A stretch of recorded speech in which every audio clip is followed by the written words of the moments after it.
Tánaiste, I realise today's Brexit events are overshadowing everything else, and understandably so.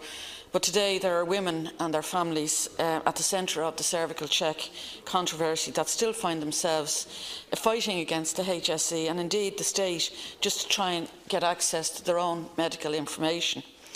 These are people living in fear. Some are in the midst of very aggressive forms of cancer treatments, and some are still dealing with the side effects of those treatments. They're not people that should have to battle for anything else right now. Really, their whole focus should be battling in relation to staying as well as possible. But unfortunately, that's not the case.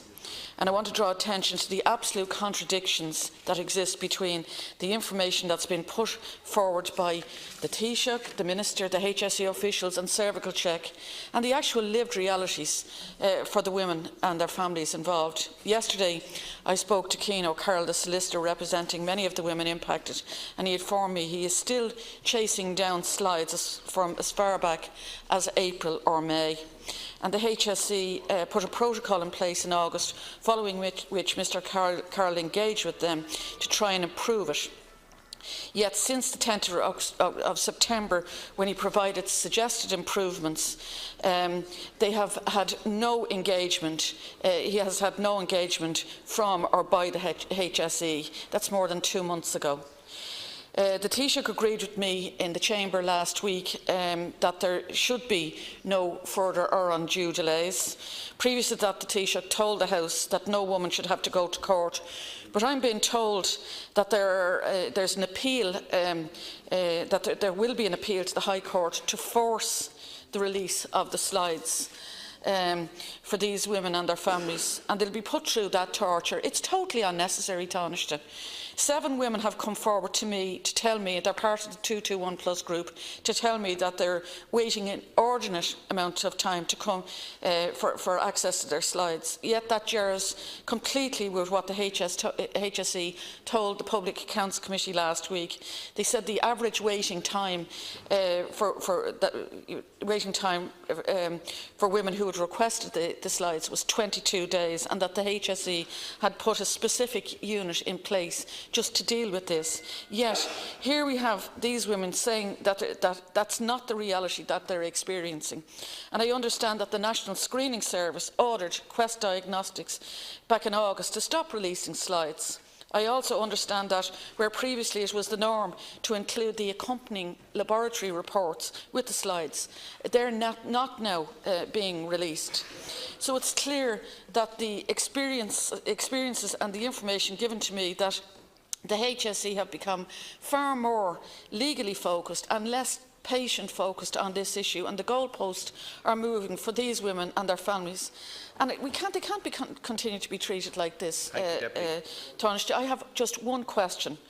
Can you please outline the process and timeline whereby these women will be given access to the slides and associated reports? Tánaiste.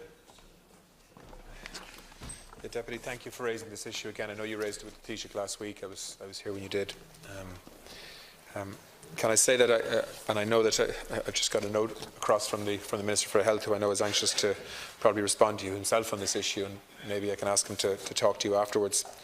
But I do want to put on the record that the HSE is focused on responding to all requests for records as soon as possible. To aid this process, external legal advisors are liaising with women and their solicitors on the release of slides. The protocol in place ensures the integrity and traceability of slides being transferred. Under the protocol, solicitors are required to provide specific information about their chosen laboratory before slides can be released. This ensures the integrity of the slide is protected and all slides can be traced when they leave their current location. Where any delays arise, these are being escalated as a priority. My understanding is that the HSE were in the Health Committee yesterday and the PAC last week to answer specific questions perhaps from you on this issue in terms of giving the average waiting times and actually talking through how this works. I don't have information on individual cases, but I can assure you that the Department of Health, the HSE and the Government wants to ensure that we treat families as quickly as possible, protecting the integrity of the process, of course, to make sure that families and loved ones and women can get access to their own slides, their own medical records effectively as quickly as possible without any undue delay. We also have, as you know, a Meehan report which has asked Judge Meehan to report on alternative mechanisms to avoid adversarial court proceedings for women and their families affected by cervical check. That report, of course, will be coming back to government, but we don't want any woman or any family to have to go to court here to be able to access slides that they should be entitled to access quickly without any undue delay. And it's the procedures that we're putting in place to make sure that that happens is what we want to focus on. Thank you, Taoiseach. Deputy Murphy. I mean, believe what I'm being told here. But I've 7 people who have contacted me who are caught up in this, who are directly impacted on it. I mean, why would they be contacting me? What would they be doing that for if this was working? Just ask yourself that question. I'm being told that the HSE has been put on notice that there will be a case in the High Court to demand these slides. Why would that be happening if this was working satisfactorily? This is not working satisfactorily, and it's absolutely unacceptable that they should be forced to go to court just to get their medical information. Can I ask you to go back and review this today? Because, as I say, I don't want to be raising this. I want this to be working for those women, and I'm sure you do as well, Taoiseach, but I don't believe that I'm being told the truth. First of all, I'll ask the Minister to talk to you afterwards to get the detail of that case, because it's hard for me to respond to a case that may have, to a number of cases that there may be reasons, legal or not legal, as to why delays have taken place.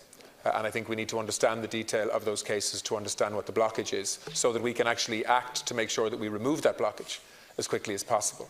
As I say, the only motivation here of the government, the Minister, the HSE and all involved in the lessons learned from cervical check is to try to treat women with the respect that they deserve, and their families also, and to ensure that we can give them full access to information as quickly as possible. But of course we have to protect the integrity of that process as well, and can't ignore legal advice around that. But I can assure you that the priority here is to try to give people the respect that they deserve and the access to the information that is their right as quickly as possible. Thank you very much.